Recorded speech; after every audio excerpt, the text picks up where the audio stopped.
Assalamualaikum warahmatullahi wabarakatuh. Hai teman-teman semuanya, perkenalkan nama saya Neng Siti Farhatul Ajijah.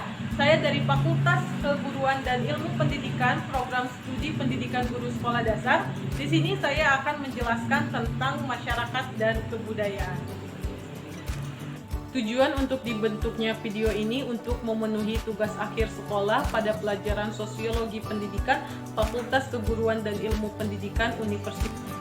Pengertian masyarakat. Masyarakat adalah kelompok manusia yang mempunyai hubungan erat karena sistem tertentu, tradisi tertentu, konvensi, dan hukum tertentu yang sama untuk mengarah kepada kehidupan yang lebih kolektif. Ada juga menurut para ahli, menurut Profesor Dr. Nasution, bahwa masyarakat adalah makhluk sosial yang saling berhubungan dengan orang lain dan saling tergantung kepada orang lain. Masyarakat dan kebudayaan. Masyarakat yang dinamis sangat berkaitan erat dengan interaksi antar anggotanya karena masyarakat hidupnya itu bersama dalam waktu yang berkelanjutan dan bisa menghasilkan sebuah kebudayaan dan juga bisa mengembangkan sebuah kebudayaan karena di sisi lain budaya itu sangat penting dalam kehidupan masyarakat. Budaya berasal dari kata Sanskerta yaitu budaya yang berarti bentuk jamak dari kata budi yang artinya akal atau budi. Jadi budaya ini bersangkutan dengan akal atau budi. Dalam bahasa Inggris, budaya dikenal dengan kultur dari bahasa Latin yaitu colere yang artinya mengolah atau mengerjakan. Dalam konteks ini seperti bertani. Nah, colere atau kultur ini dikenal dengan mengolah alam. Ada juga menurut para ahli. Menurut para ahli bahwa budaya adalah sumber suatu karya atau rasa dan cipta manusia itu menurut Soemarjan dan Soemardi. Ada juga menurut Linton bahwa budaya adalah seluruh pengetahuan, keterampilan, serta sikap yang dimiliki oleh setiap masyarakat secara turun-menurun. Di sini juga ada bentuk-bentuk kebudayaan. Para ahli secara bersepakat bahwa bentuk-bentuk kebudayaan dibagi menjadi dua unsur. Satu yaitu kebudayaan material dan kebudayaan non-material.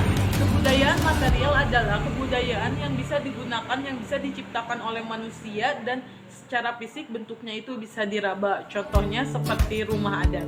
Yang kedua yaitu ada kebudayaan non-material. Kebudayaan non-material adalah kebudayaan ini adalah suatu karya dari manusia yang bisa menjadi pedoman hidup yang diwujudkan melalui ide atau gagasan. Contohnya seperti norma dan institusi. Institusi ini mempunyai pengertian yang sangat berbeda dengan norma. Institusi adalah aturan atau norma mengenai kegiatan khusus masyarakat atau kumpulan-kumpulan norma yang berdiri sendiri. Contohnya seperti norma perilaku, pendidikan formal, dan pendidikan informal.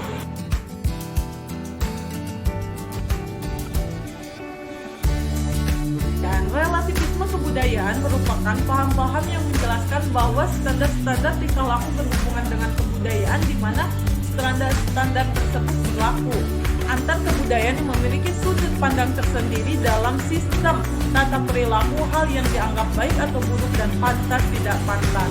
Relativisme budaya begitu menarik perhatian banyak kalangan pemikir. Salah satunya karena pemikiran tersebut berani menolak kemampanan dan menisbikan budaya yang ketika kemunculannya sudah etibilitis. Terutama pada masyarakat Eropa, ia menilai tidak ada suatu komunitas masyarakat yang berhak mengklaim budayanya lebih unggul dibandingkan yang lain. Keunggulan suatu budaya sangat relatif karena tidak ada produk budaya yang mesti dianggap sebagai budaya unggulan apabila diyakini memiliki nilai-nilai budaya yang mesti dianggap sebagai budaya unggulan yang bersifat universal, sehingga setiap orang harus menghargai budaya yang berbeda dengan budaya leluhurnya atau dengan budaya dari daerah lain yang berbeda. Kebudayaan sekolah. Sekolah sebagai lembaga pendidikan yang melaksanakan praktik pengajaran pengembangan pola kelakuan tertentu atau kebudayaan yang sesuai dengan harapan masyarakat yang kemudian menjadi ciri khasnya. Kemudian, kebudayaan sekolah merupakan subkultur dan bagian dari kebudayaan masyarakat luas. Sekolah melestarikan nilai dan norma yang berkembang di masyarakat melakukan serangkaian kegiatan pengajaran terhadap peserta didik. Menurut Nasution, sistem pendidikan pengembangan pola kelakuan tertentu sesuai dengan apa yang diharapkan oleh masyarakat dari murid-murid. Kehidupan di sekolah dan norma yang berlaku dapat disebut dengan kebudayaan sekolah. Norma sosial dalam situasi belajar. Norma-norma yang diterapkan di sekolah berdasarkan pada pertimbangan apa yang diharapkan oleh masyarakat. Guru sebagai fasilitator kegiatan belajar mengajar berperan penting dalam mengerjakan norma baik secara konseptual maupun praktik.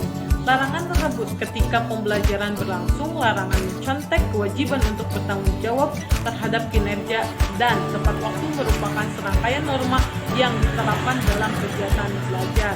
Norma-norma di sekolah juga memperhatikan apa yang diharapkan oleh masyarakat. Guru harus memanfaatkan harapan-harapan anggota orang tua dan menetapkan dalam kelasnya dalam bentuk norma sependapat mungkin. Norma-norma yang dijalankan di sekolah jangan bertentangan dengan norma-norma yang berlaku dalam keluarga anak didik. Bila ini terjadi, maka kesulitan dan salah paham akan timbul antara sekolah dengan orang tua.